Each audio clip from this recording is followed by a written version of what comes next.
অভিনেত্রী তিন্নি হত্যা মামলায় খালাস পেয়েছেন অভিযুক্ত অভি। সংসার ভেঙেছে গায়ক জনসন ও সিমসন জুটির।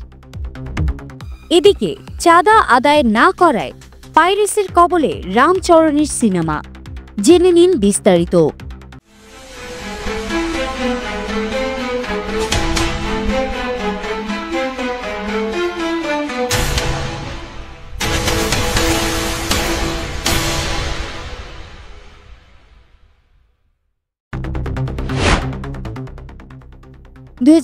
সালের 10 নভেম্বর বুড়িগঙ্গা নদীর ওপরে অবস্থিত বাংলাদেশ চীন মৈত্রী সেতু 1-এর নিচে পাওয়া যায় মডেল অভিনেত্রী তানিয়া মাহবুব তিন্নির মরদেহ।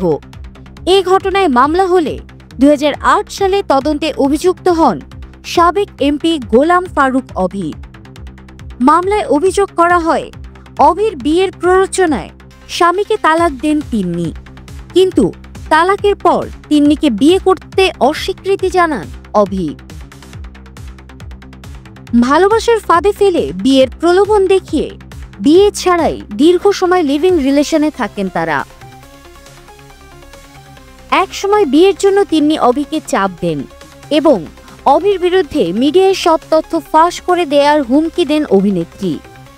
আর এতেই ক্ষিপ্ত হয়ে তিন্নিকে হত্যা করে লাশ গুম করেন অভি। তিন্নি হত্যা মামলায় খালাস পেয়েছেন অভি।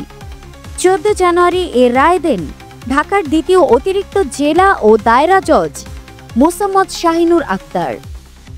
তবে এই রায়ে সন্তুষ্ট নন রাষ্ট্রপক্ষ। রায় পর্যালোচনা করে উচ্চ আদালতে আপিলের বিষয়ে সিদ্ধান্ত নেওয়া হবে বলে জানান আদালতের অতিরিক্ত পাবলিক প্রসিকিউটর সৈয়দ মোহাম্মদ আবু জাফর রিজভী। আলাদা থাকতে শুরু করেছেন গানের ভুবনের জনপ্রিয় দম্পতি জেসিকা সিমসন ও এরিক জনসন। হলিউডের এই দুই তারকা বিচ্ছেদের সিদ্ধান্ত নিয়েছেন বলে জানিয়েছেন। সম্প্রতি এক প্রেস বিবৃতিতে সিমসন এসব তথ্য জানান। সিমসন বলেন, এই বিচ্ছেদ একটি বেদনাদায়ক পরিস্থিতি। তাদের পরিবারকে প্রাধান্য দিয়েই এই সিদ্ধান্ত নেওয়া হয়েছে। গেল বছরের নভেম্বরে সিমসন তার নতুন মিউজিক নিয়ে ইঙ্গিত দেন। সেই ইঙ্গিতই বিচ্ছেদের গুঞ্জনকে উস্কে দেয়। ইনস্টাগ্রামে তিনি বলেছিলেন, এই কামব্যাকটি ব্যক্তিগত। এটা নিজের প্রতি একটি দুঃখ প্রকাশ, যেখানে বলতে চেয়েছি যে অনেক ভুল সহ্য করেছি আমি। উল্লেখ্য, 2002 সাল থেকে 2006 সাল পর্যন্ত নিক ল্যাচের সাথে সিমসনের সংসার ছিল। 2010 সালে জনসনের সাথে তার সম্পর্ক শুরু হয়। জনসন তার প্রাক্তন স্ত্রী কেরি ড্যানজেলা থেকে আলাদা হলে 2014 সালে তিনি সিমসনকে বিয়ে করেন।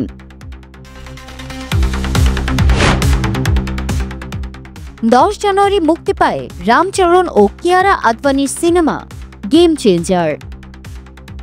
তেলুগু ভাষার রাজনৈতিক অ্যাকশন থ্রিলার ঘরানার সিনেমাটির পরিচালক এস শঙ্কর। সম্প্রতি জানা গিয়েছে, গেম চেঞ্জার মুক্তির আগে প্রযোজকের কাছে মোটা অঙ্কের চাঁদা দাবি করেছিল দুর্বৃত্তরা। তাদের দাবি আদায় না হলে সিনেমাটি অনলাইনে ফাঁস করে দেওয়ার হুমকি দেওয়া হয়। সিনেমাটির নির্মাতা এস শঙ্কর অভিযোগ করেছেন, চাঁদা না দেওয়ায় রামচরণ ও কিয়ারা আদভানি অভিনীত সিনেমাটি এরই মধ্যে অনলাইনে ফাঁস করা হয়েছে। গেম চেঞ্জার সিনেমার একটি পাইরেটেড সংস্করণ অনলাইনে ফাঁস করার অভিযোগে কয়েকজনের বিরুদ্ধে এরই মধ্যে ভারতীয় সাইবার ক্রাইমের কাছে অভিযোগ দায়ের করা হয়েছে।